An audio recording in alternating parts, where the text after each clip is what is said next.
Boom. Welcome to the Backlash. I am your host, Rebecca Hargraves, joined as always by Mr. Dave Reilly. Welcome, Dave. Hello. Welcome to myself. You can find us over on X at Real Backlash, our website, thebacklash.net. Support us on subscribestar.com/thebacklash.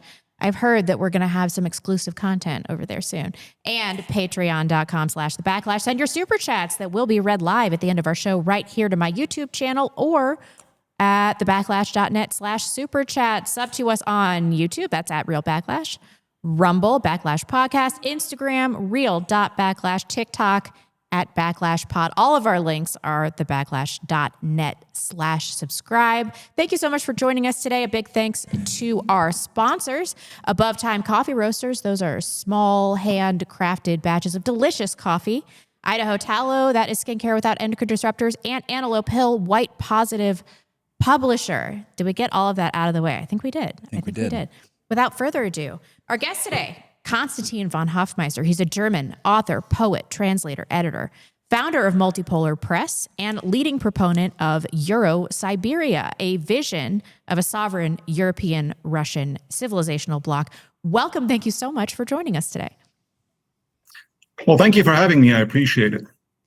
Let's get right into it. So you're German, but you have lived in Russia and the U.S. How has this led to your holistic approach to conceptualizing world affairs and your understanding of multipolarity, which you've written about extensively on your Substack? You've written a book called Multipolarity. If you could give us a little introduction to your background, that'd be wonderful. Well, I grew up in Germany until I was 15. Then I moved to the United States. I went to high school in Flagstaff, Arizona for 2 years. After that, I studied in New Hampshire for a year. And then I lived in New Orleans for 7 years, studying literature and political science. And while I was at the University of New Orleans, I got in touch with a lot of American nationalist types and sort of got interested in the nationalist scene because I thought the topic of identity was paramount. Identity meaning ethnic heritage, basically. Because ethnicity is basically what builds a culture. So culture is downstream from ethnicity. And this was sort of my mindset when I lived in New Orleans. And well, I guess it was like the late 90s, early 2000s. And I spent a lot of time in the library, university library, because I didn't have a computer at home doing research on this particular topic. And I came across a website. It was called the European American Student Union, run by Prefectus. It's a pseudonym. And I contacted the guy who ran the website because I found the pan-European approach very interesting, because I had really never heard of this approach before. Basically, the idea that Europeans are one large family and the nations, while valid constructs, at the same time, artificial dividers, and we should focus on what unites Europeans rather than what divides them. So we should reject historical chauvinism and revanchism, so to speak. For example, a lot of German nationalists today, they want to redraw the borders. They say, for example, Poland stole some territory and we want it back. And this approach is very silly and completely counterproductive, because you can go back even further and you can always find some sort of historical claim to sort of retake some territory, so it would never end. Basically, you just have to reach a point where you accept the reality as it is and accept the fact that these things happened due to historical circumstances, and now we should focus on our commonality and try to work together to overcome sort of the challenges that we as Europeans face. So in New Orleans, when I discovered this website, the European American Students Union, it was run by an American who now lives in the Czech Republic in Prague, but he basically outlined the same. He said that basically white Americans and Europeans are part of the same family, and white Americans should focus on the European heritage and the brotherhood that they share with the European brethren, so to speak. And had like articles about the Bellamy salute that they had in the United States back then, and Francis Parker, Yockey, Imperium, all that stuff. I know you mentioned Yockey. Actually, I was just watched the Backlash episode with Keith Woods earlier today, and when you mentioned Yockey. Anyway, so all of this was quite new to me, and I became very interested in it. And then also became friends with Norman Lowell. He's the founder of Imperium Europa, also wrote a book of the same name, which you can still order today on Arctos, on the Arctos website. And he lives in Malta, and he also has this idea of a great European empire from Dublin to Vladivostok, so to speak. There it is. Very nice. Well, I highly recommend the book. I even wrote the introduction to it about 20 years ago. So very nice. Our Motherland, Imperium Europa, I think was a title of my introduction.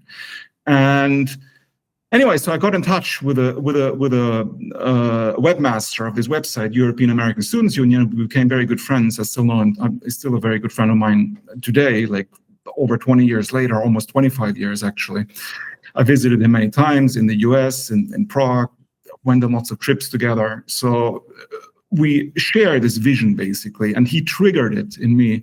And because of this, I did a lot of research at the university library, and I came across Alexander Dugin and his Eurasianist project and National Bolshevism, which sort of tied into the continental aspect of Greater Europe. And I became very interested in the idea that Russia is an integral part of Europe, because I think a lot of nationalists, especially from the West, United States or Western Europe, they sort of acknowledge that Russia is a part of Europe somewhat, but they never really fully acknowledge it. I mean, that's the sense I get. They always view it as something apart, sort of.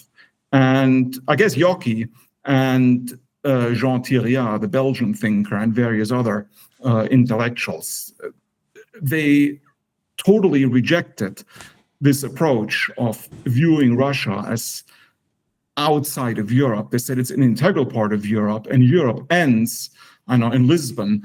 It starts in Lisbon and ends at the shore of the Pacific, in Russia, basically.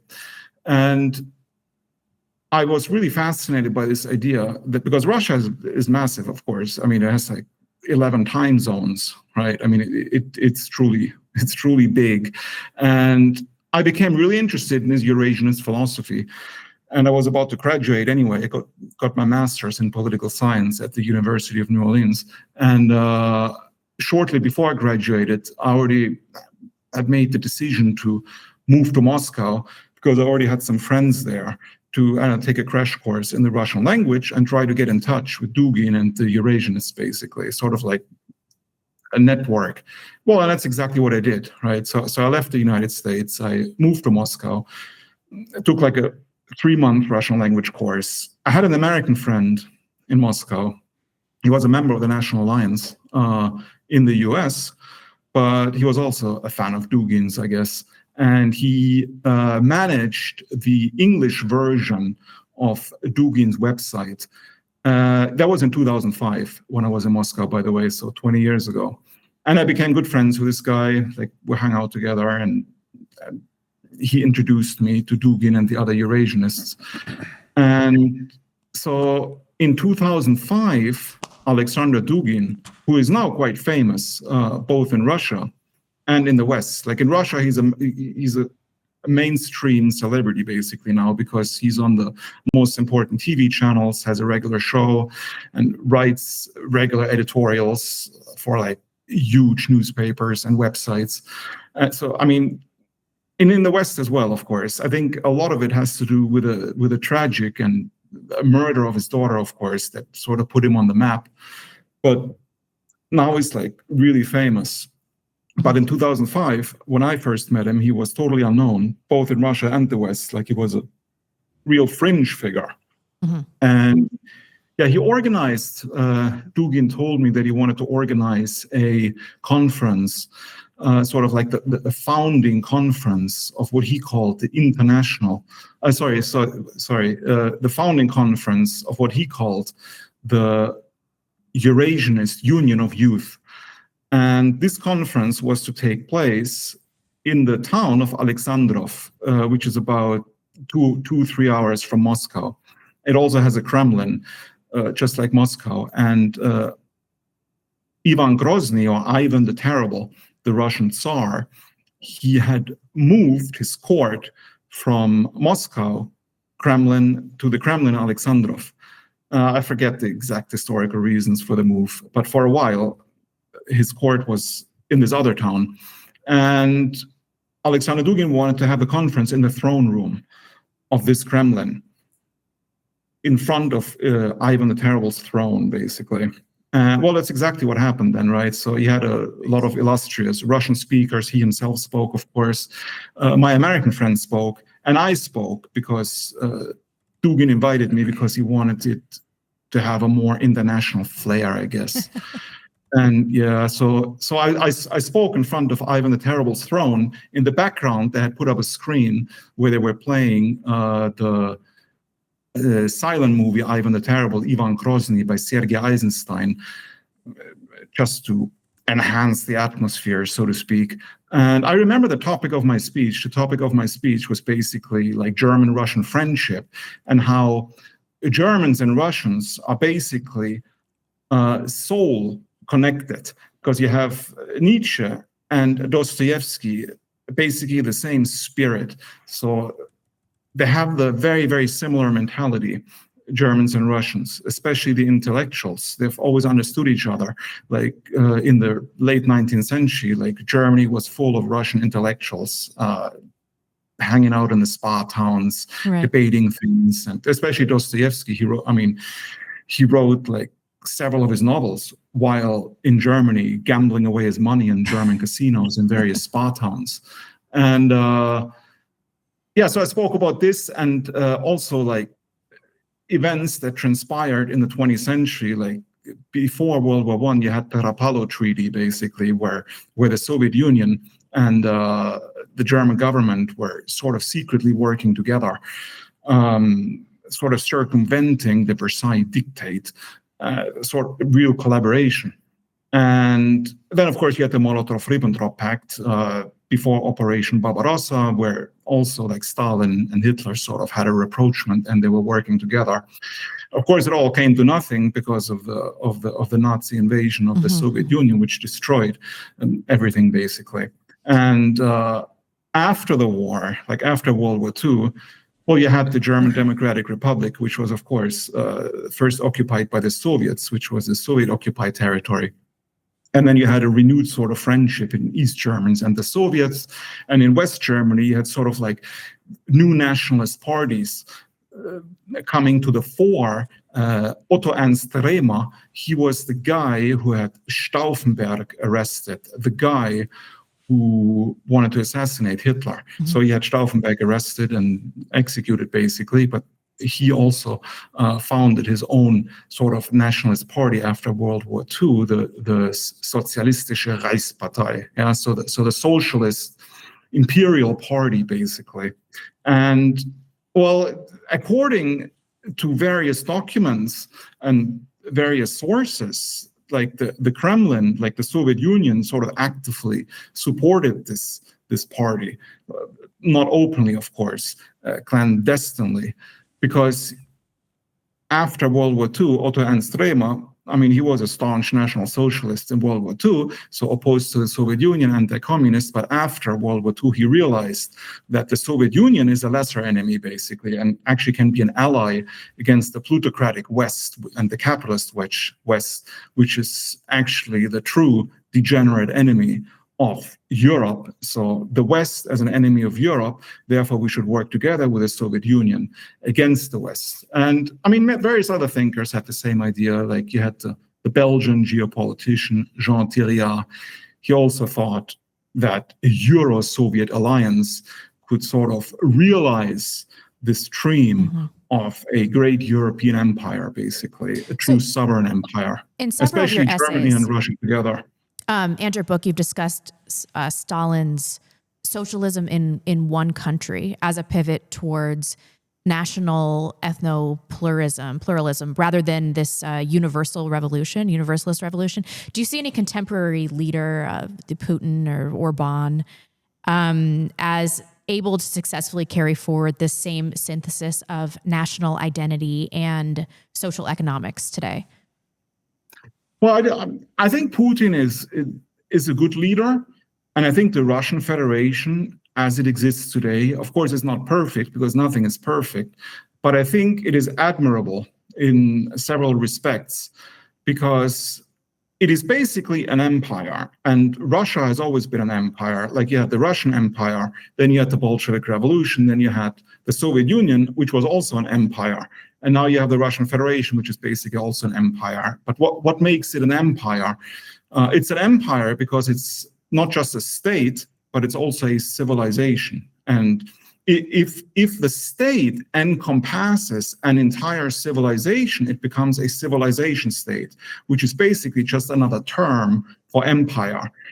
So you have different ethnicities and different religions living within the Russian Federation. But it's always been the case. So Russia has always been like multi-ethnic and multi-confessional. But I should point out, I think that the majority is still Slavic, like over 80%, and Orthodox. So the other ethnic groups and other religions are still a minority. But it's an imperial structure because it is basically ethnopluralist. So you have the imperial city, which is Moscow, and which is, of course, multicultural because people from all over the empire go there for business and opportunities. But you have these sort of autonomous regions within the Russian Federation, like Tatarstan or Chechnya or Buryatia, where people are free to live according to their traditions and their heritage and speak their language. So like Tatarstan, for example, like everything is bilingual in Tatarstan. If you go to the capital, Kazan, and all the street signs are in Tatar and Russian, and it's basically an autonomous republic that is majority Muslim, like Chechnya, basically. And in Chechnya, you have Kadyrov, and Kadyrov is a very strict Muslim, and I would even say almost like a radical Muslim. And some would argue that Chechnya is almost run like a caliphate, basically, within the Russian Federation. But I don't see it as problematic. I see it as a natural expression of the spirit of empire, because if you compare it to the Roman Empire, it was very similar, because in the Roman Empire, of course, you also had different tribes, ethnicities, different peoples living within its borders. Like you had the Germanics, you had the Jews, you had Judea, you had Germania, and lots of other peoples. And all of them were free to practice their religion. I mean, before the introduction of Christianity, like pagan Rome was very tolerant towards other religions, of course, and did not try to impose its religion on other peoples, neither on the Jews nor on the Germanics. And both were, I mean, all of the peoples were free to practice their customs, basically, and worship as they please. But the only condition that the Romans demanded was that these peoples pay their respect to the emperor. Yes, and well, most people did. The Jews in Judea, they didn't, and that's why you had the war between the Romans and the Jews, basically, because the Jews refused to obey the laws of the empire by proclaiming the emperor as a supreme head of the empire. I think that was the main trigger for the conflict. And you could compare this, I mean, this practice of letting the different regions live as they please to what's happening in the Russian Federation today, because like Kadyrov in Chechnya, even though he runs Chechnya almost like a caliphate, he is extremely loyal to the center, to Moscow, and especially to Putin, the ruler of the Russian Federation. And this is why it's tolerated what is going on in Chechnya, just like the Romans tolerated what went on in the different regions back then, if these regions were loyal to the center, which was Rome, of course. Is this mentality transferable to nations like Germany, where there is much more of a strong history of ethno-nationalism and homogeneity and race? I've been reading your pieces in your Substack about East Germany and the AfD, and one of the pieces you wrote, East Germany and the AfD, that there's in East Germany there's discipline, frugality, and loyalty. And in West Germany, it's consumerism. So in everyday life, let's talk housing, youth culture, workplace. Where do you see Prussian and socialist values and virtues most clearly expressed? And how does Germany differ in terms of ethnic homogeneity from Russia and how one would reign over the territory? So I suppose you're talking about Germany today, Mm-hmm. right? Yes. Right. So, I mean, Germany today, I think it's divided in two. Like you have West Germany and then you have East Germany. Like the two different parts of Germany basically correspond to the post-World War II division when West Germany was occupied by the Western Allies, which is the United States, mainly the United States, Britain, France, well, you had Canadians, etc. So the Western Allies, is mostly the Americans, carved up Western Europe, while the Soviet Union occupied East Germany. And out of these two occupation zones, first arose two separate nations. You had the Federal Republic of Germany, or West Germany, and you had the German Democratic Republic, which was East Germany. So West Germany, of course, was under the thumb of NATO, and East Germany was basically incorporated into the Warsaw Pact, which was the alliance of all the socialist states, including the Soviet Union. And I think today in Germany, especially if you look at voting patterns like the AfD, the Alternative for Germany, you can really, really see a really stark divide between the two halves. I mean, in West Germany, I think the average percentage for the AfD, I would say, is between, 10 and 20% maybe. And in East Germany, it's up to 40% or even higher, like 45 maybe. So it's more than double, right? The question is, and it's everywhere in East Germany like this, and it's equally everywhere low in West Germany. I mean, so it's extremely noticeable. But of course, there have to be reasons and sociological reasons for this.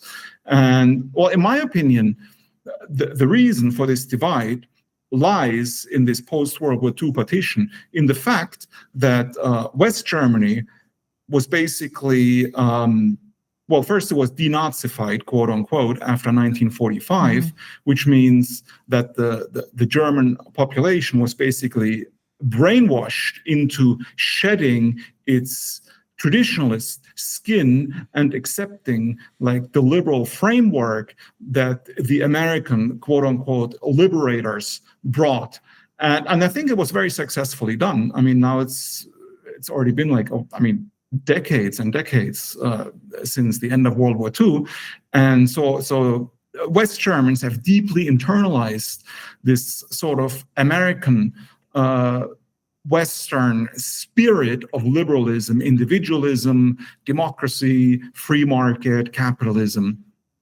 And they think it's like the only way. Any other way is not acceptable, right? According to the average West German mind today. In East Germany took a different course because it was first occupied by the Soviets and then incorporated into the socialist camp, so to speak. So they were not exposed to the capitalist degeneracy that West Germany was exposed to. Because people on the right today, they always like to talk about what they call cultural Marxism. In my opinion, it's a misnomer and it doesn't exist, right? Because Marx himself was rather conservative. Like, he would not have approved of these purple-haired weirdos or LGBTQ freaks or, transgender perverts. Obviously not. And I would say it's cultural capitalism, actually.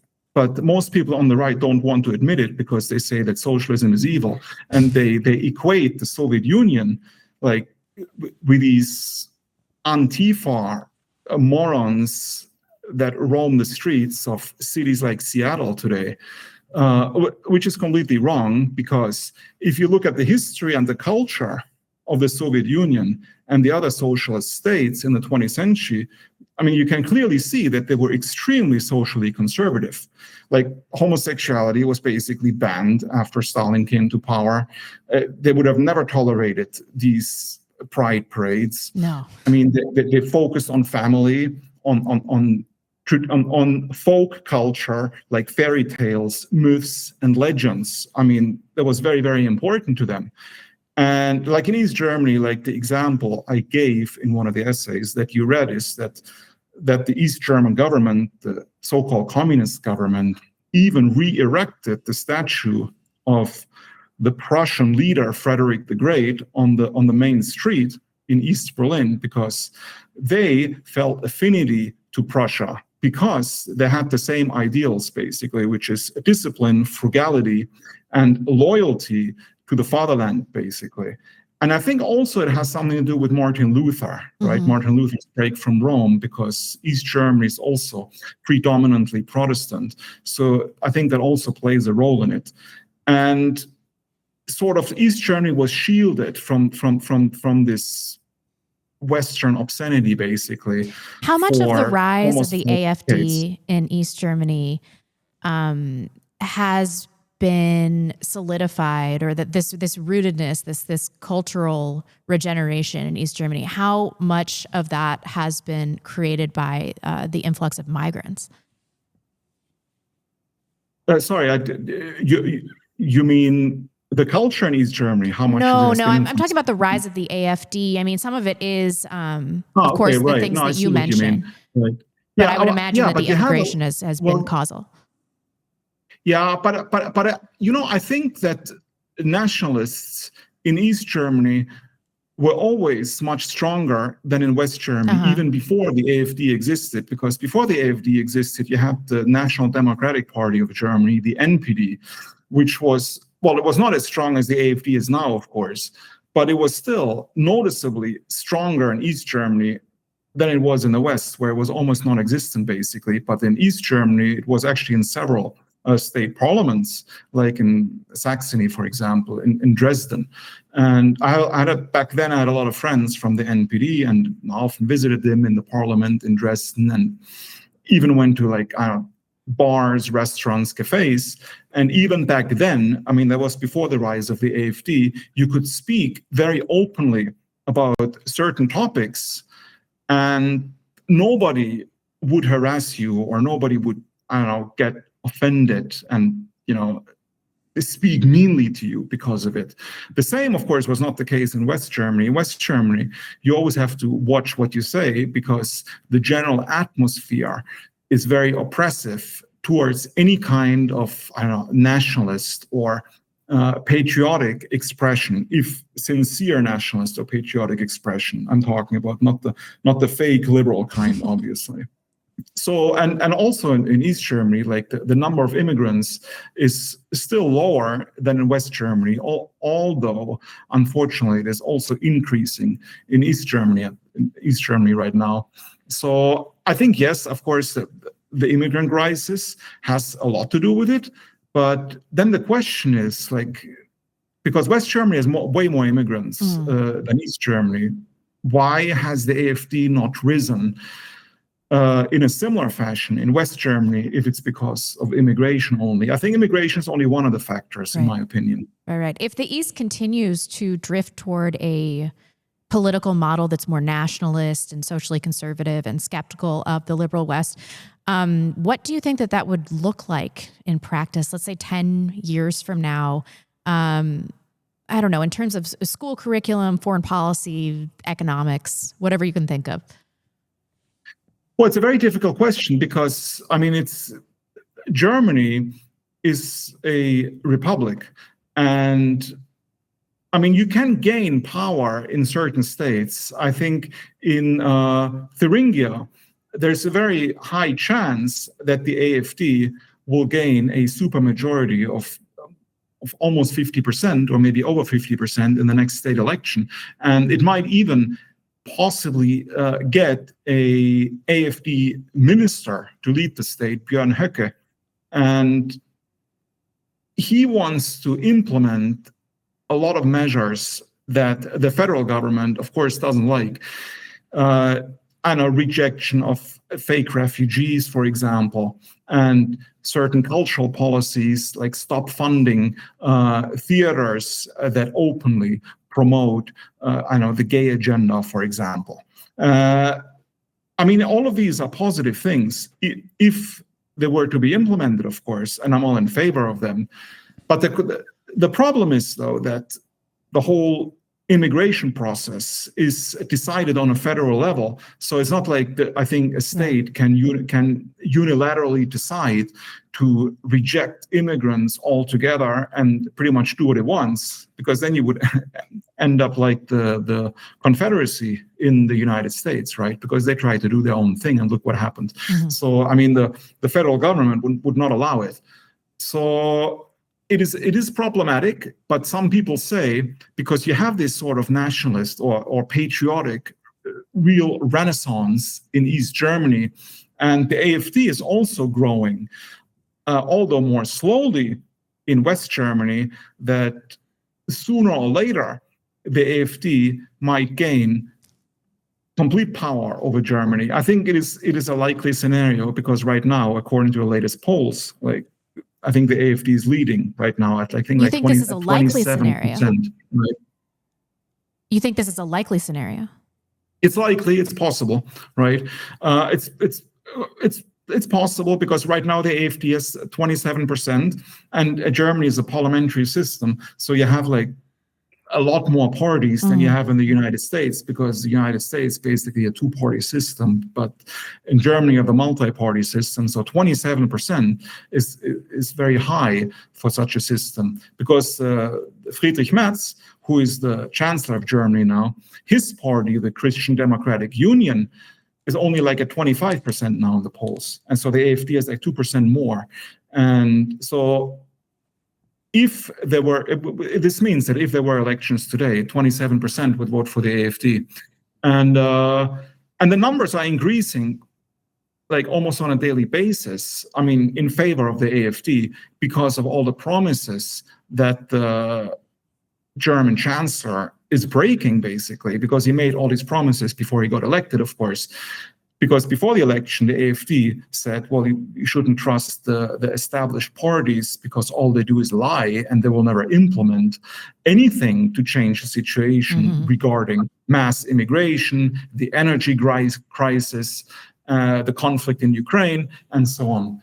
And of course, the Christian Democratic Union, they took a lot of the slogans from the AfD and made them their own, right? Because they wanted to steal votes away from the AfD, obviously. So they said, I remember Friedrich Merz said in one of his speeches before the election, a few days, I think, before the election, he said that on day one, when I am Chancellor, I will close all borders and no illegal will ever get in. Of course, and that never happened, right? Happened, of course. Many other things didn't happen that he promised. But a lot of people believed him, right? And that's why a lot of people still voted for the CDU. But now, I think fewer and fewer people believe what the established parties are saying. And the trust in the establishment is crumbling in front of our very eyes more and more. Especially also, I would like to point out that the establishment media, which is, of course, linked to the government and is basically nothing but a propaganda machine for the established parties, is totally opposed to the AfD, openly so.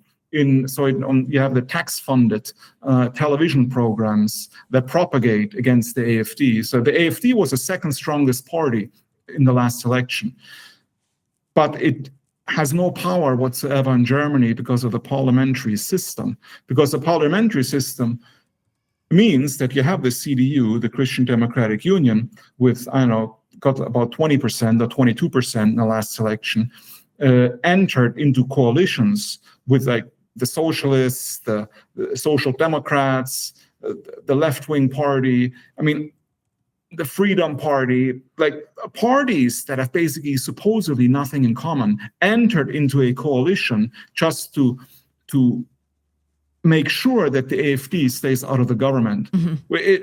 This is, of course, very undemocratic, but this is how the system works.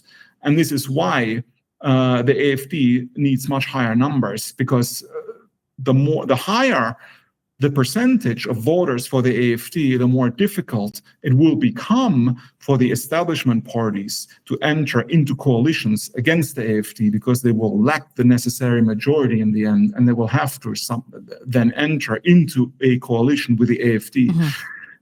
That is something they refuse to do. They say they call it the firewall, basically.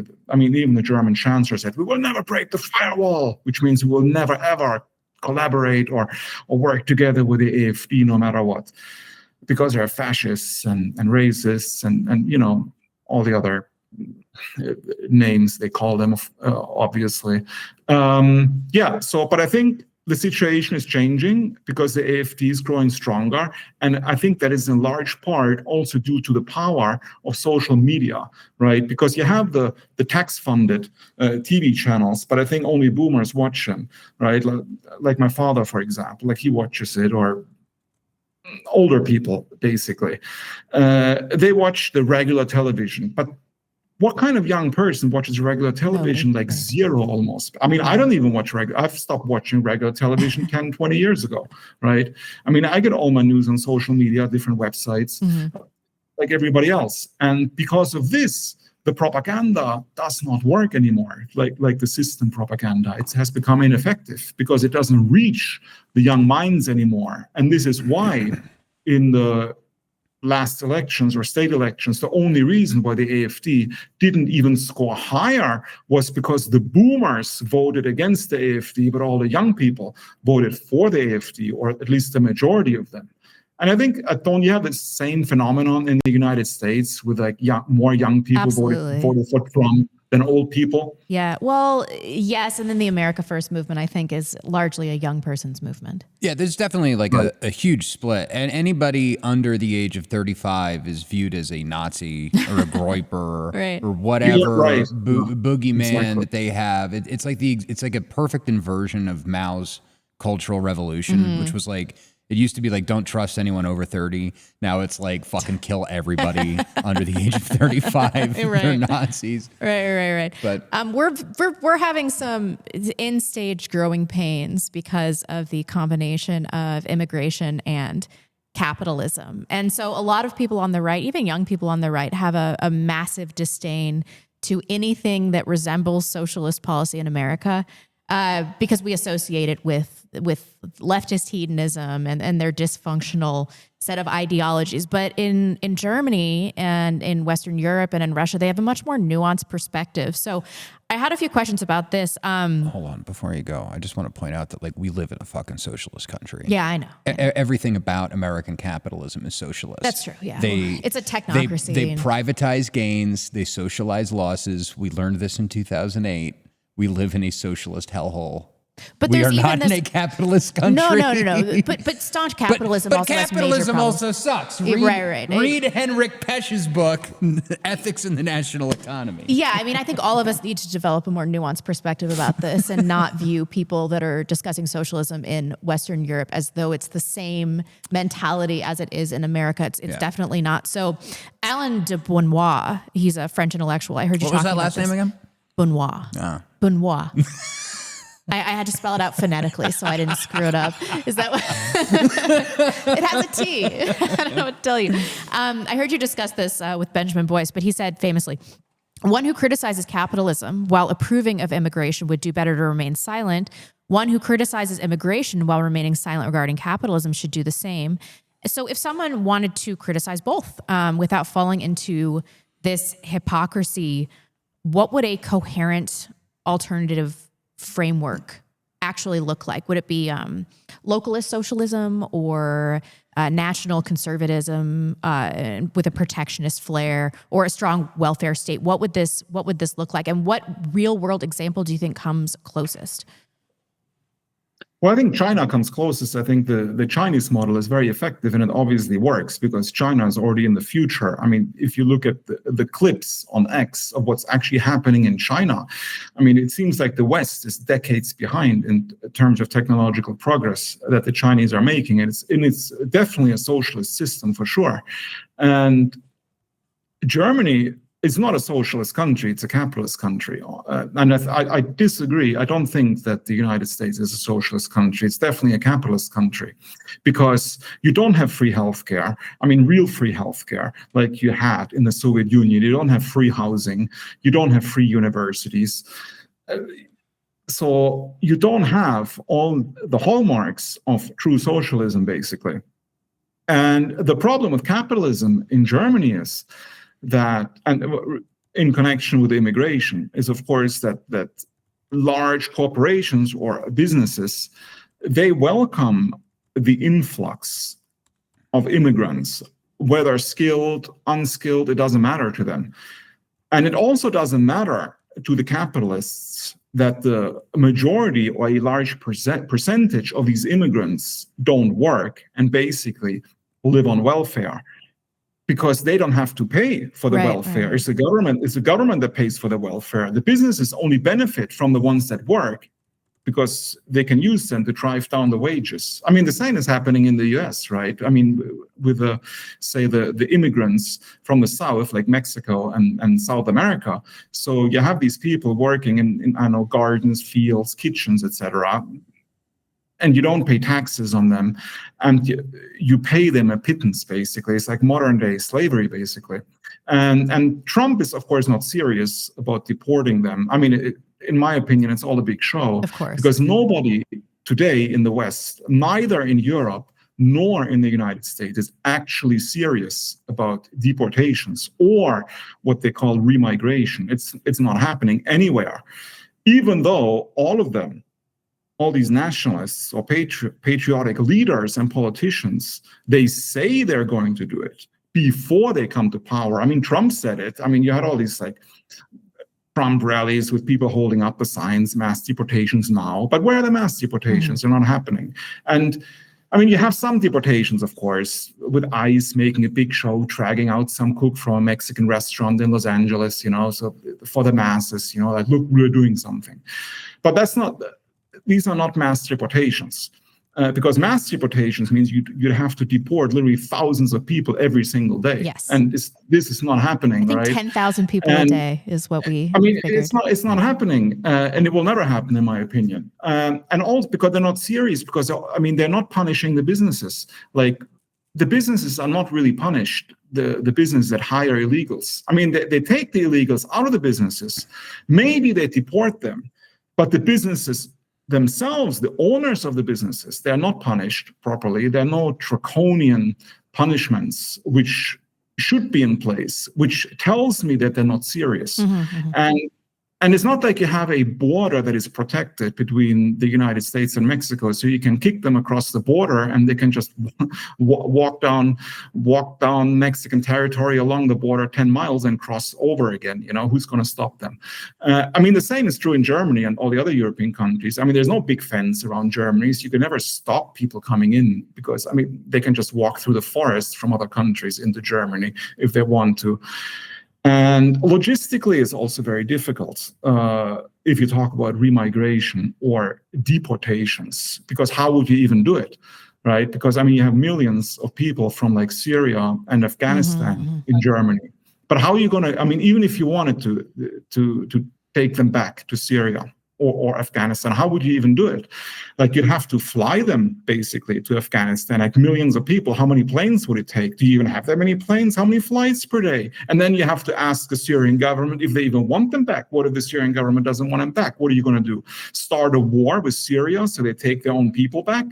I don't think that's going to happen. So it's completely unrealistic. And a lot of them already gained German citizenship, because I think like over 1 million Syrians since 2015 from the ones that came when Angela Merkel opened the borders are already German citizens. And obviously you can't deport German citizens. It just doesn't work. I would be pro-war with Syria. that reason? It's a purely capitalist ploy. So as long as you have capitalism, things will not change, because in the socialist countries, you did not have mass immigration because there was no incentive for them to migrate. I mean, China doesn't have it, I think, today, mass immigration. North Korea definitely doesn't have it. I mean, the German Democratic Republic didn't have it. The Soviet Union didn't have it. I mean, you had certain guest workers in East Germany, like I think a lot of Vietnamese came, but they were actually guest workers. Like they came to East Germany. A lot of them went to the universities. They studied. They did an internship maybe, but most of them actually went back to Africa or to Vietnam, where they came from, and they didn't stay, right? Because in the West, basically, they had the guest worker program in Germany, which was, I think, introduced in the 50s or 60s with the Turks that first came to Germany. They were also called guest workers, but they didn't stay guests. Obviously, they settled, and then most of them never went back to Turkey. So now we have the Turks in Germany.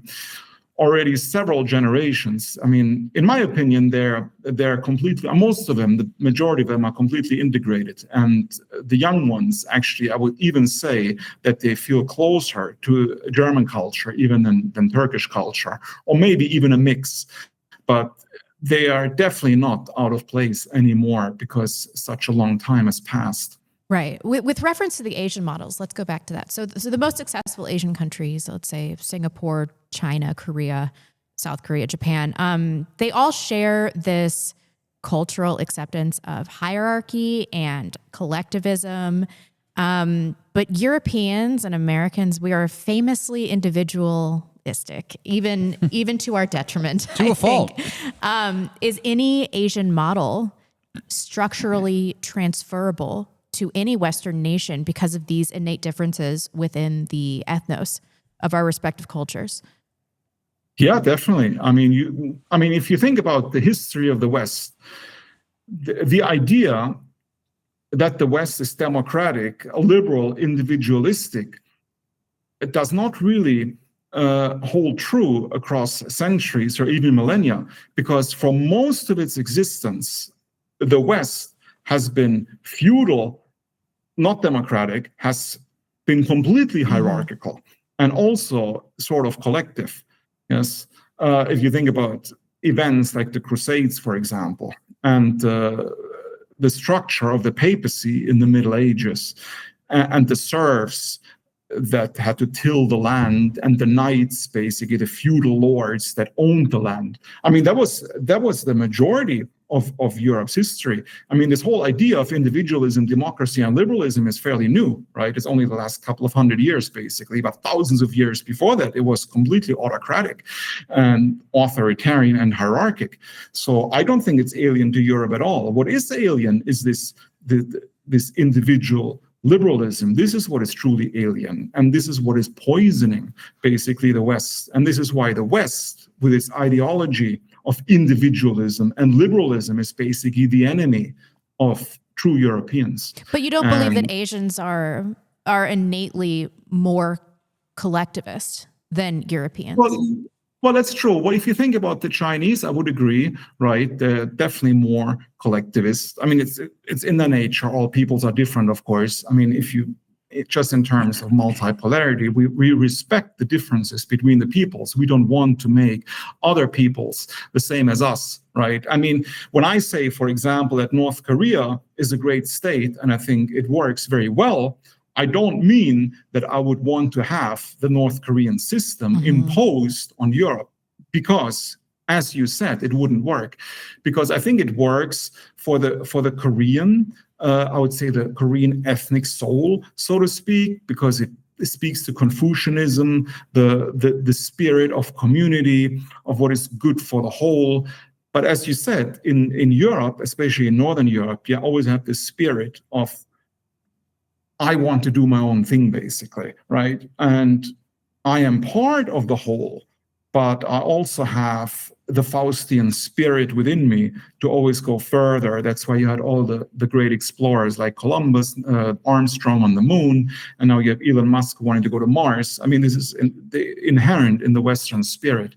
But I think that does not mean that we need liberal democracy to foster this spirit. You can still have a collective society, in the sense you can have a society that is not necessarily democratic, a society that emphasizes community over the individual without trampling necessarily on the rights of individuals. And I think there are definitely examples in history where this has worked quite well. Can you be more specific? What do you think is the best example of history that could be most easily adopted in today's Western nations?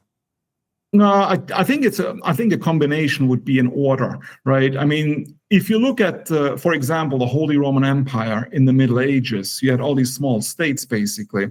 They were sort of semi-autonomous. They could do their own thing, but then you had the overarching structure with the emperor, basically, that united the whole into one spirit culture, so to speak. The same was the case in the Soviet Union, right? I mean, you had the communist or socialist system of government, but at the same time, it sort of fostered creativity, but without the profit motive. And I mean, because you hear the argument all the time, people say, like, in a socialist system, you can't be creative, you can't be a pioneer, and so on, but it's not true, right? Because, like, who was the first man in space? It was Yuri Gagarin, the Soviet citizen. I mean, they made great strides in science and exploration. And, well, the Americans went to the moon, supposedly. I'm not quite sure, right? I mean, that's debatable, I guess. So, I mean, you need a combination, basically. I would say a sort of corporatism,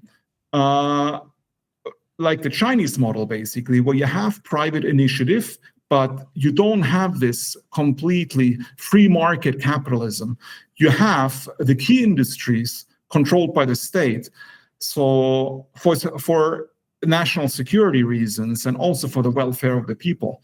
And while at the same time, you instill an ideology of cultural and pride in your own people, instead of constantly devaluing sort of like the founding stock. I mean, I think that's what's happening in Western Europe and also the United States, where basically the founders of the countries, when I'm talking about the colonies like the US or Australia, the founding stock is basically denigrated now by their own government. Yes. And completely disrespected in school, academia, entertainment, TV shows, movies, etc.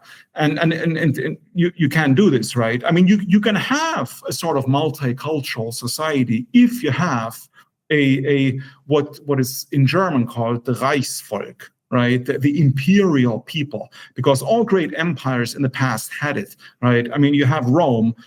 Lots of different ethnicities, lots of different races, peoples, religions, etc. But the core people that held everything together were the Romans, right? And in the Mongol Empire, it was the Mongols. In the Ottoman Empire, it was the Ottomans.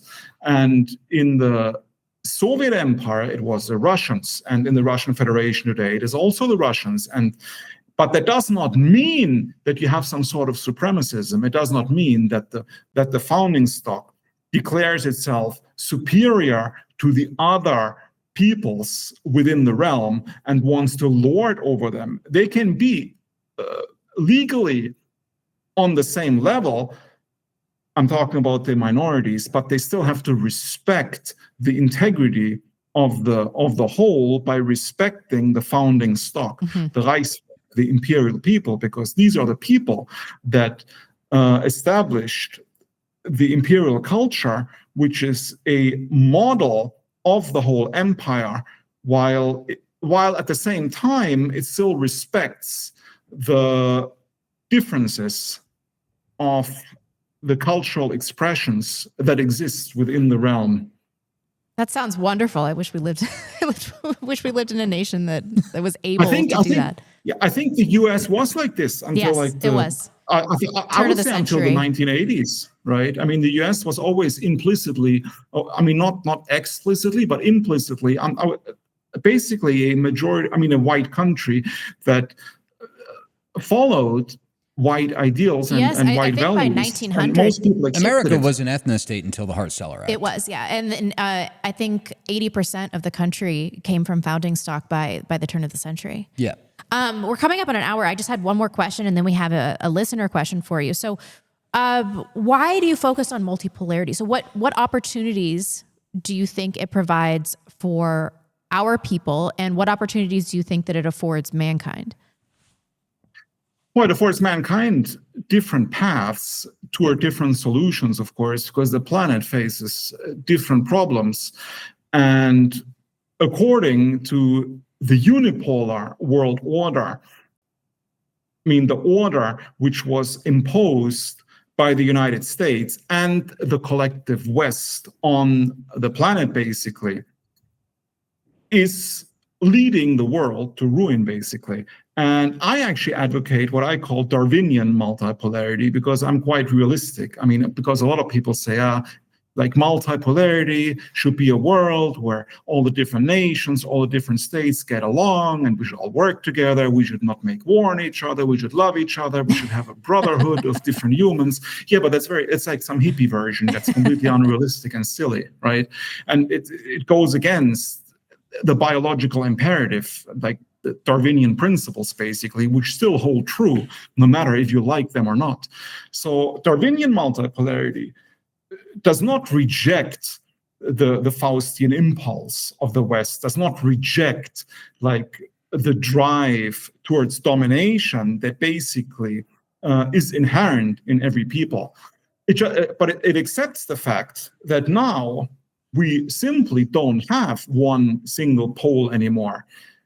Because until recently, the United States was not just a superpower, it was a hyperpower. It means it was so powerful that literally no other state in the world could ever do anything against the US or counteract the US, so to speak. The US could basically act with impunity worldwide, and we all know that it did, right? But again, I'm not a moralist. I'm not saying it's bad what the US did, it did it because it could, and this is what happens in biology, right? If you have power, you're going to use it, and this is how it is. But today, we don't have the unipolar moment is over. Now we have a multipolar world. We have the United States, which is still a pole. It is a civilization state. It is an imperial structure, and it is a sovereign civilization because it has nuclear weapons. We have the Russian Federation. It's another pole. It's an empire with nuclear weapons. Same with China and India. So right now, I think we have 4 true civilization states, 4 true poles, all 4 of them encompassing an entire civilization, and all of them truly sovereign because they're in the possession of really powerful weapons that could destroy everything, basically. You don't have any other poles at the moment, like the Islamic world, for example, is not a pole. It is a civilization, Islam, but it is not a state, right? So it's not a civilization state. It's not an empire. Therefore, it is not sovereign. It is still controlled by the other poles. But now you have different poles, and it's very noticeable. So the US cannot act with impunity anymore. And a lot of people notice this even inside the US, like J.D. Vance, for example. He gave a speech at the Naval Academy in Annapolis a couple of months ago, where he even said, we have to basically, I'm paraphrasing because I don't remember his exact words, but he basically said that we as Americans now have to accept that the time is over when America was the most powerful country in the world. And Rubio said the same, that we now live in a multipolar world. I think Trump doesn't want to accept it, but he's inadvertently pushing the world towards more multipolarity through his actions, like the sanction regime, for example, right? So Russia is sanctioned like no country on earth has ever been sanctioned.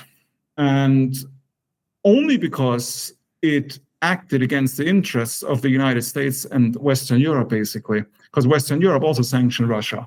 But the whole idea of sanctions, what does that tell the global South and other civilizations? It basically just shows them that you cannot trust the West. you cannot invest in the West. You cannot make a deal with the West because they don't honor deals. They don't honor contracts. They don't honor your property. They don't honor your assets that you have in the West. So what sane country in the world would ever want to invest in the West again? Never, right? And Trump, by sanctioning more and more or punishing other countries for not towing the American line, is therefore pushing all these countries further and further away from the Western orbit. And that's, of course, a good thing, because the West is the principal enemy of mankind. I mean, the West, when I talk about the West, I don't mean the West as a country or a people, right? I mean the West as an ideology, as a principle. This is the enemy, basically. The idea that we're all the same, we should all believe the same,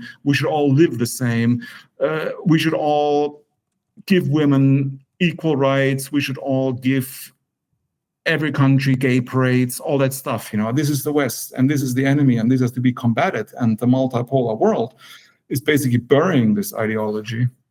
I think that's why there is so much resistance to developing the attitude of a multipolar world, because it hurts our ego as Americans, especially to let go of this mentality that we've been raised with, that we're no longer the premier world power. But I think it is for the benefit of the world that we lose this status, because we wield that power in such a malevolent way historically. Yeah, we have. We are the enemy. No. Of course, you're not the enemy. Americans. Oh, yes, we are. What are you talking about? I am the enemy. System, right? And I would say that even the average American benefits from multipolarity, because the average American does not benefit from globalism. He does not benefit from unipolarity. The only people that benefit from globalism and unipolarity are the elites that exploit the average American people. Like, how does the average American in the Midwest, for example, benefit from America attacking various countries in the Middle East, or spending literally trillions of dollars on a 20-year occupation of Afghanistan that resulted in bringing the same people back to power that they went into in the first place to oust, right? Like, how does the average American benefit from this? No, I know. I totally agree. It does not benefit from but this, it fulfills prophecy, Constantin. Yeah, don't you know? It said so in the Bible. Stop making us look bad. God's chosen people. Sorry. We do have an audience question for you if you're amenable to answering it. I think that we have one good audience question. We're trying to filter these through. I'm asking them all. They're all over $10. Get your last minute super chats in. Let's only ask him respectable questions. This is a respectable show. I think that these are respectable questions. All right. Constantin, what is your best example of culture that stems from ethnicity? Have you ridden a horse? And can you give an example to destroy capitalism? What does that mean? I don't know. I understand the horse question. I talked to him, by the way, on the phone the other day. Yeah, Book Track Grooves. Thank you, by the way, Book Track Grooves, for like single-handedly propping the show up. So, I mean, I guess when you started, you were talking about the idea that culture is downstream of ethnicity. So if you have a good example of that, have you ridden a horse? Is this a yes or no question? Well, I have ridden a horse. So it's, yeah. There we go. The example of, give an example of how culture is downstream from ethnicity. Well, it's obvious, because ethnicities found the cultures, and then you have outsiders coming in, integrating into a culture that was originally not theirs, right? I mean, it is very simple. I'm not denigrating immigrants per se. I'm just saying, as I said earlier, that the founding stock, like by definition, are the people that founded and established the culture, right? Everybody else that comes after, therefore, has to adopt a culture that was not originally theirs. So, I mean, if Indians come to the US, for example, I mean, they're from a completely different civilization, different culture than the American original founding stock culture, which is still alive in some respects. So the Indians, of course, have to adopt a culture that is alien to their own culture. And that's why it's downstream, right? Yes. I mean, from ethnicity. I think it's quite self-explanatory in my opinion. Yeah, Indeed. it should be. I want to go off on this because we had this little like parent-teacher conference at school. Briefly. And no, I'm not going to get into it now. I'll wait till later. Okay. But it's just very interesting because they were talking about culture and education, educating a child to like wine and how there's a certain terroir with each grape and the soil around it, you know, has its influence on the vines and then whether or not there's rain and all this type of stuff. But it's very interesting. But I mean, like at the same time, I feel like this also kind of invalidates the pan-Europeanism thing because like Germans are not French are not Spain, right? They have a different language and they have different cultures. That's why I'm a petty nationalist. Yeah, but I have to disagree though. It doesn't. The pan-European idea does not invalidate what you cherish as a nationalist. I think it even enhances it because I think nationalism, according to the French model that came to the fore after the French Revolution, nationalism is a leveling force, basically, that destroys regional cultures and makes the regional cultures conform to the national culture. Mm-hmm. I think in an imperial structure, you always have an empire of regions, which are much smaller than nations. So different regions and dialects are much more preserved and respected in an empire than in a nation, in my opinion. Yeah, I mean, I see that. I just also fucking hate the EU. Everybody does. You know what I mean? Book Track Groove sent $10. Constantine, what is the dating market like in the AFD? Do you believe women should go to college or get married first? It's a numbers game with voting. Persuasion works if people look for truth. So I guess I'm not really familiar with the dating market because I'm happily married. But from maybe talking to other people, I think there are a lot of smart women in the AFD, and I watch their videos. A couple of lesbians too. And whether they should first have children or go to university, I think it depends, right? I mean, because I think now the whole idea of going to university has become inflationary, in my opinion. Yes. I think too many people attend universities now. It's not even special anymore. Like it used to be a sort of like mark of distinction in the past. No longer. Like having a university degree, but not everybody has it. So what differentiates you from other people? What benefit does it really bring having a university degree today? So it's all about priorities. And I think it is the establishment and the government that has the responsibility to instill values in the populace that are congruent with the principles of what makes the people great.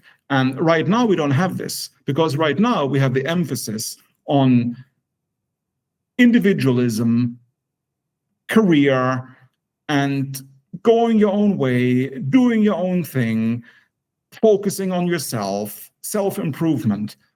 When in reality, what we should have, a initiative top down, where people are basically told that what is truly important in life is legacy, heritage, which is not just individual, but collective, and not just in this time, but it's generational, because it's your ancestors and also your descendants. It is one long line, and this should be emphasized, that we're basically all in this together. And in order for this collective to become stronger, or at least stay stable, we need new members of this collective, and people should understand this implicitly. And in the past, they did. Unfortunately, it has been lost. But I think it's not too late, because it could easily be taught again, and people could easily follow it again. And if they did internalize it with proper gender roles, which also have been perverted, of course, I think some women, of course, would still go to university, and I would have no problem with it, because even in the past, even hundreds of years ago, certain women did, or certain women had careers, right? But of course, we would probably see a lot more women and a lot more children if we had the right value system installed. Indeed. On that note, this was such a pleasure to have this conversation with you. I think it was enlightening to our audience and our exposure to multipolarity. Where can people find you and your works? Well, I have two Substacks. I have my own Substack, which is Eurosiberia.net. On this Substack, I publish only my own writings, like 1 or 2 small essays per week on different topics pertaining to history, philosophy, politics, culture, literature, etc. And my second project is called multipolarpress.com. And on this Substack, I publish writings by a variety of authors from all over the world. And it's all about the idea of multipolarity that we discussed in this show. For example, we publish exclusive English translations of Dugin's articles that are published in Russian media, and also articles by authors from different continents, so not just Western authors, also Japanese authors, South American authors, Indian authors, Chinese authors. So, I mean, it is truly multipolar. And then I also founded my own publishing house, Multipolar Press, a few months ago. And I'm going to publish my first book with this publishing company called Multipolar Galaxy, Star Wars as a myth of civilization, basically. Will be the first book. It will be out. There it is, Multipolar Galaxy, Star Wars as a myth of civilizational rebirth. So, I mean, that book will be out probably in about a week or 2, but I will definitely announce it on X. So please follow me on X. And yeah, I had previously written 2 books, Esoteric Trumpism, published by Arctos in January 2024, which looked at the phenomenon of Trumpism, not so much focused on Trump the man, but Trump the symbol, Trump as the historical instrument that basically created a movement that has now even become independent of the man.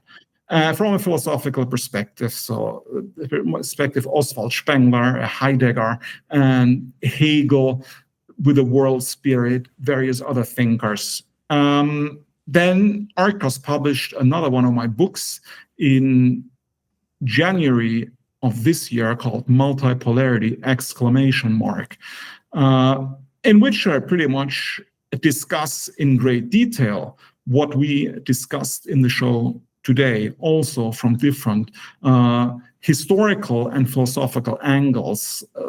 For example, I talk about Guillaume Faye and his idea of archaeofuturism and how it pertains to today's civilization states that have become more traditional, moving away from the Western monoculture, but at the same time being highly technologically advanced.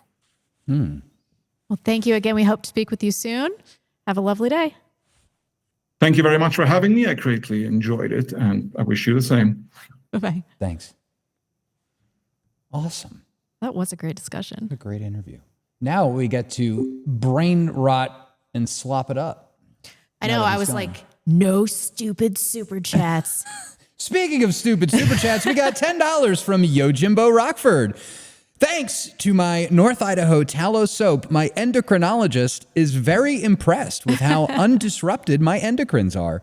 But for me, I'm impressed with how it's improved my racism. Ah, very good. Very good, yes. Of course, North Idaho Tallow Company is a premier sponsor of The Backlash. They make skin products, healthcare skin products for your face, for your armpits, soap, balm, lip balm. It's all very good stuff. You can get it at idahotallow.com. They also have a very nice Christmas gift box for this Christmas season. So if you're lazy and you don't like wrapping your own packages, they can do that for you at You're Idaho doing a Tallow. Terrible job of this ad. This is the greatest ad we have ever read. But you get a 2-ounce tallow balm, a tallow soap, and a tallow lip balm for a friend or a loved one. If you would like to do that, it's $45. Great deal. And you can just get it sent directly to them, so you don't even have to touch it. I mean, it's gift giving for the lazy. It's wonderful. I love it. I hate giving gifts. What? Just figuring out what to get somebody Giving and then gifts wrapping is one it. of the purest expressions of knowing somebody and love. And that's why you should go to idahotallow.com. You are because everybody would love tallow soap. It's like a revolution in soap. I'm sick of this male spurginess. My husband's like, if you want something for Christmas, well, first he said, do you think maybe I should like find something in my heart to give you for Christmas? And I was like, what a fucking revelation, buddy. Yes, I think you should do that. And then 2 days later, he's like, can you just send me what you want? I can't do it. Can you just send me what you want for Christmas? What my wife and I do is we just go on Amazon and we just add things to the cart. This needs to stop. It's like I see what she wants, she sees what I want, and then we can just buy something that's already there. That's great. That's terrible. It's wonderful. No surprises. Maybe my husband will put down our decrepit, incontinent, aggressive dog for Christmas for me. The big thing I'm looking forward for Christmas is like I've been getting into pipe smoking recently, more than before. Not crack. He's talking not about crack cocaine, pipe tobacco, and I've got this really nice pipe that I got a few years ago. But you know, it's a pain in the ass because like when you want to set it down to like use your hands to spaghetti talk. You know, like, because you don't always want to have. Hey, you really reined in that spaghetti talk during that interview. I did. But anyway, they have these little stands that you can put the pipe in. You put the pipe in a stand and it doesn't fall over and it keeps it level and burning properly. What we're talking about for our Christmas presents, respectively, are me getting my dog that I hate put down and you getting a pipe stand. That's where we are in life. Yes, that would be nice. We got a super chat from North Idaho Tallow Company who sent $10. You're retarded, but appreciate the plug, cow. Our gift boxes are new and make gift giving easy. We have a Christmas soap dropping soon too. The Christmas soap is going to be good. It's going to be good. I smelled it. It's amazing. Frankincense. I think it's going to be called like We Three Kings or something. But it's like frankincense and myrrh. So that's wonderful. You can smell like a corpse. That's what that was for. Frankincense and myrrh were like herbs that were given to somebody to bury the like dead. A corpse. idahotallow.com. We're going to get fired. We have 2 other sponsors. We're going to do a better We're going to do better jobs with them. Absolutely. What else was going on? There was like so much that I wanted to talk about. And I'm physically exhausted. Why? From Are you feeling better? Yeah, a little bit. Better than last week. But from week? trying to keep like a higher level of propriety for our guests, that like I'm actually exhausted. Oh, okay. There is some interesting stuff going on, some housekeeping we got to talk about. There is a based and red-pilled anti-Semitic revolution happening right now in Mexico. In Mexico, young zillennials, Zoomers, millennials that are sick and tired of globalism have stormed the presidential palace in Mexico and been scrawling anti-Semitic that's awesome. graffiti all over the front. Does that mean Jewish whore? Jewish whore. Oh, okay. Puta Judía. And then, of course, you can see down here, there's this little Star of David with an X through it. And, Gloria Scheinbaum, definitely. How much is that edited? One of the tribe. Look at that. Ooh, I don't think that's edited. Okay, that's edited. Oh, it's not. This is going to be like the Charlie Kirk thing all over again. His gums were small. He did have small gums. He did. So anyway, please pray for our neighbors to the south. Maybe if we get rid of the narco, leader of Mexico that's helping bring a bunch of people across the border, maybe that would be good. Maybe there's a way that we can like live next to Mexico and not necessarily in Mexico, because that's kind of what like Caldwell, Idaho feels like now. It's Mexico? It feels like fucking Mexico. Ugh. Yeah, it's 30% Mexican down there. Another thing to keep on your radar is if you happen to live here in North Idaho or in the surrounding area, there is a big legislative town hall coming up this coming Saturday, November 22nd at 10 a.m. at the Altar Church.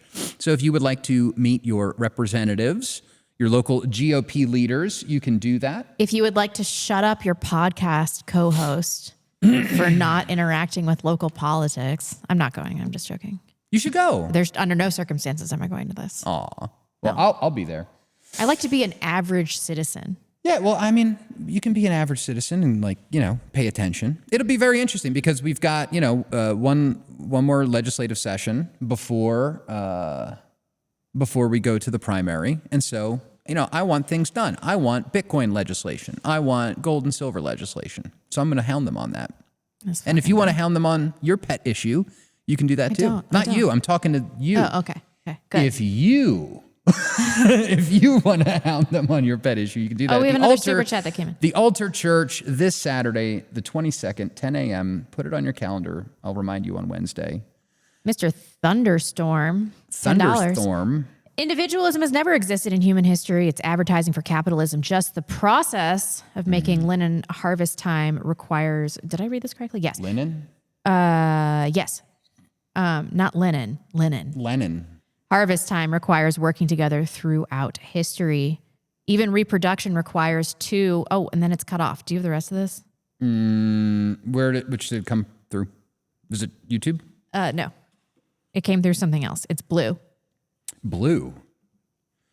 So I'm really into Tudor history, and today I learned that everybody had to spin thread Entropy. because it took 12 people to keep one weaver in business. And so even aristocrats, they were always spinning, and then unmarried women were always spinning, and that is why they were called spinsters. Oh. Individualism has never existed in human history. It's advertising for capitalism. Just the process of making linen harvest time requires working together throughout history. Even reproduction requires two. That's all that there is. Okay. So if you were thinking that there was more, there isn't. Requires two is the last that I got. Requires two. That's the last I got. Oh, okay. Well, we read it twice. Thunderstorm. Now send us another super chat with nothing so that it balances out. What, 1 penny super chat? No, never mind. Did you see this, by the way? No, This stop Donald making Trump me clip? watch stuff. Oh, with the Nick Fuentes thing? Yes, and we're going to talk about it on Wednesday, so don't play it now. Oh, why can't I play it now? Fine. All right. There's also some great gonna talk about interviews this with Tucker Carlson, but you can't tell him who to interview. I mean, if he wants to interview Nick Fuentes, I don't know much about him, but if he wants to do it, get the word out. Let him, people have to decide. Ultimately, people have to decide. The mayor of New York, I will say, would like to meet with us, and we'll work something out. But he would like to come to Washington and meet, and we'll work something out. We want to see everything work out well for New York. You yourself had dinner with Nick Fuentes at Mar-a-Lago a few years ago. What role should he play in the conservative movement? Well, I didn't know he was coming, and he was with, as you know, somebody, Kanye. And Kanye asked if he could have dinner, and he brought Nick. I didn't know Nick at the time. And he did. He came, and along with a few other people. He brought a few people with him. Meeting people, talking to people, like for somebody like Tucker, that's what they do. People are controversial. Some are, some aren't. I'm not controversial, so I like it that way. What in the fuck? Dude, that was like disavowal adjacent. That is the best quote. Meeting people, talking to people, this is what they do. This is what they do, meeting people, I am not talking to controversial. people. I'm not controversial, and I like it like that. I mean, he's definitely getting old. Oh, yeah. There's something going on. There's something going on. But there's also something about this clip where you're like watching it, and it's like, what the fuck reality TV show planet do I live on? It's totally This bizarre. is amazing. I like how people are trying to pinpoint what his health problems are. His health problem is being 80, okay? And eating McDonald's 3 meals a day. I'm sorry. I like a nice Big Mac maybe once every 3 months. Filet of fish for me. Whoa. I don't know what to tell you. It's a good fish sandwich. Whoa. Yeah. Time out. Every, Filet of fish? I would say on an annual basis, I will get a filet of fish. Yeah. Maybe during Lent. I just like a good fish sandwich. It's Bro, a fine what fish is up with sandwich. this? An unsweet iced tea, This is weird. a filet of fish. Yeah. I don't even cod. understand. Are you even white? Yeah. What's Fish sandwich, that's like a very English thing. Yeah. They're not crispy though. They're crispy. No, they're not. They're good. No, it's mushy. You get a good fish sandwich mushy. from McDonald's. Yeah, but they don't make good fish sandwiches. They make shitty fish Every sandwiches. 10th McDonald's, so like once in a decade, I will get a delicious. This is not something I do frequently. And it's like enough to just keep you on the hook. You keep trying it over and over again. To be you fair, won't get another good sandwich for 10 years. I never eat fast food. Whenever I'm in California, I'll go to In-N-Out Burger, but I almost never eat fast food. Road trips sometimes. Yeah. Yeah, I have a problem with whenever I'm on the road, I'll eat McDonald's because it's like at least you're getting some nice human meat and it's well cooked. You gotta get that human. You gotta know what you're eating. You are what you eat. It's people. But yeah, I mean this dude, the Zionists are on suicide watch right now. Oh yeah. Ben Shapiro is self-destructing. It's I hilarious. would like to see Pastor Paul Van Noy and Stephanie Fetzer and Aaron Bernard and Lucky and all these people. I would like to see them disavow Donald Trump for not disavowing Tucker for doing an interview with Nick Fuentes. Because that's how this works. I'm so checked out of this local politics thing, and then you just had to bring me back with this event. We're just getting local event. The local politics is just getting started. We're just ramping up. We're gonna go hard. I want it said. I want it on the record. That's what you say when you play clips. They're totally not related to what we're talking about. I want it on the record. I don't give a shit about any of this local politics stuff. I want no part of this. But you're gonna. No, stop dragging me into this shit. Listen. I don't care. Listen. The exploratory committee is reaching a verdict. That's all I can say. I can't say anything because nothing has been declared yet. I feel like you're not listening to me. I don't care. I don't care about any of this. I'm just letting you know. It takes every ounce I have. I'm just letting you know. To just make this show. And then you're just trying to stretch me further, give more of my energy, my remaining youthful life source, which is limited into local politics that I don't care about. I don't care. Stop involving me. I'm just saying that the polling from the exploratory committee is starting to look very good. No, you're not doing this to me. You're not doing this to me. No. Yesterday he texted me. He's like, should I run for governor of Idaho? And I said, no, I don't. No, I need all of you, all of your ADD energies focused on production of the backlash. Don't do this to me. Don't bring me into a campaign. We need to make Idaho great again. I don't know what to tell you, but Brad Liberal, that's what I call him, Brad Liberal. His last name is Little, but I call him Brad Liberal. I feel like you don't hate yourself as much as you should. Like Dave Reilly needs more self-hatred. Let us know in the comments, or of course, please send tell him super not chats. to do this. It's just going to divert your energies from the backlash. No. See, this is going to open it up. I'm going to go on Tim Pool, and I'm going to promote the backlash from Tim Pool. I will say that your delusions of grandeur have helped this podcast in myriad ways. So I don't want you to, in that part of yourself. I just want you to invest your delusional self into the show. Get me out of here. It'll be good. All right, we've got a couple more sponsors to thank. Antelope Hill Publishing. They are fighting to keep history alive against a regime of anti-white censorship. They are equipping a new generation of dissidents with the information that they need to fight and win. Their varied catalog includes the newly updated and expanded third edition of Dr. Kevin MacDonald's Culture of Critique, the essential modern text on Jewish identity. Dr. Ricardo Duchesne's magnum opus, Greatness in Ruin, the definitive scholarly examination of European exceptionalism, as well as works by Kerry Bolton, Paul Kersey, and Josh Neal. Antelope Hill recently brought David Irving's iconic Nuremberg, The Last Battle back into print and have numerous translations of historical works from eras such as Fascist Italy, National Socialist Germany, Civil War Spain, and these are all previously unavailable in English. There are also plenty of books on contemporary issues such as transgenderism, the opioid crisis, and Christian nationalism, as well as history books, novels, and children's books. So whatever your interest is, you're bound to find books that you like at Antelope Hill, all professionally published and with sleek modern cover art. Help us and help our people by checking out companies that share our values and fight for our cause. Visit antelopehillpublishing.com. Before we sign out, the most excellent interview with Cameron and Pete Quinones. Oh, big it was time. Just interview crack. I'm listening to it. Although he did plug you and he didn't plug me. What? He's like, and my co-host on, no, Cameron. He's like, my co-host on the Backlash, Dave Reilly. And then he said it again. Like, what is this? Come on, Cameron, okay? I am the heart of the show. And it's so funny, too, because like, whenever we're in our production meetings, it's just like, yeah, let's get rid of Dave on the thumbnails, get him out of here. Yeah, just Rebecca. I know. And then he goes on Pete's show. I host a nationalist podcast, The Backlash, with Dave Reilly. I think he said that. What, like chopped liver? I know. Jeez, like, Cameron, come on. But however, it was like interview crack. I enjoyed every single moment of it.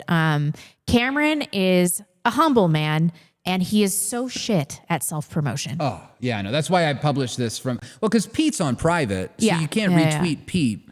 We're not on private. So check out at Real Backlash. We got to bring Pete back on the show, by the way. This was such a great interview. I love and avow everything ever done by Pete Quinones and the Old Glory Club. How about that? Why would you ever say that? I don't know. Why? They're great. I know, but everything they've ever done. I don't think he's ever done anything that way. Nothing could go wrong from saying something like that. Nice. We also have to... That's it. No. We have to give a big shout out to Above Time Coffee Roasters. They are excellent, wonderful, the best, small batch, hand-roasted coffee that you can find on planet Earth, and they're pro-white. So please support them at abovetimecoffee.com, and you can use promo code BACKLASH10 and get 10% off your order. They've got a nice French press for sale if you want to up your coffee game a little bit in the morning. Get away from the, automated brew thing. What do they call Mr. Coffee? Automated brew thing. Yeah, ditch your Mr. Coffee. Disavow your automated brew thing. Get your French press. Get your Nordic blonde roast coffee over at Above Time Coffee Roasters. And also, what else do we got? Oh, I'm frozen now. Look at this. We got nothing. I've got to mention, gold's taking a little dippy do today. Go to atlasbullion.com/backlash. Let's see what Bitcoin's at. Bitcoin is, it's dipping. It's a little dip. It's dipping. And I've been buying the dip, and then it's been dipping more. So then I bought the dip of the dip. Now I'm buying the dip of the dippity dip. If you want to buy some Bitcoin, we have a link on our website, thebacklash.net, under our affiliate section. Now would be a very good time to start loading up. Chart go up, chart go down. I feel like you say load too much. Load. It's the biggest load of Bitcoin I've ever seen in my life. But you can do that all with the affiliate links at thebacklash.net. There's all kinds of other fun and amazing things that you'll find under our affiliate links: gold and silver, soap and skincare, Antelope Hill. You can buy Bitcoin, Bitcoin hardware, Bitcoin mining, beef snacks, plus our book club. I have to pee so bad. And all of it helps support this show. I drink a whole green tea during this. Let's round it out here, buddy. After you. This is The Backlash. We're going to have an excellent show on Wednesday. You can find us here. Follow us on Twitter at Real Backlash. All of our links are at thebacklash.net/subscribe. Is that right? That's it. I'll see you on Wednesday. I'll be having a better hair day. Bye, guys.